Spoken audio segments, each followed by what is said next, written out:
सिंह आणि उंदीर. एक होता सिंह. तो राहायचा जंगलात. एकदा तो झोपला होता. तिथे एक उंदीर आला. उंदीर सिंहाच्या पोटावर उड्या मारू लागला. सिंह जागा झाला. त्याने उंदराला पकडलं. उंदीर घाबरला.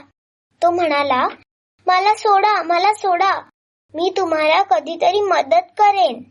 सिंह हसला आणि त्याने उंदराला सोडून दिलं.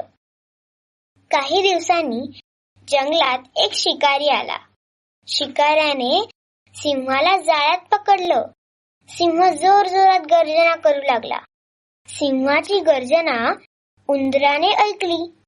बिळातून बाहेर येऊन पाहतो तर काय, सिंह जाळ्यात अडकलेला. उंदरानं सगळं जाळं कुरतडलं. सिंहाची सुटका झाली. सिंह उंदराच्या कामगिरीवर खुश झाला आणि त्याने उंदराचे आभार मानले.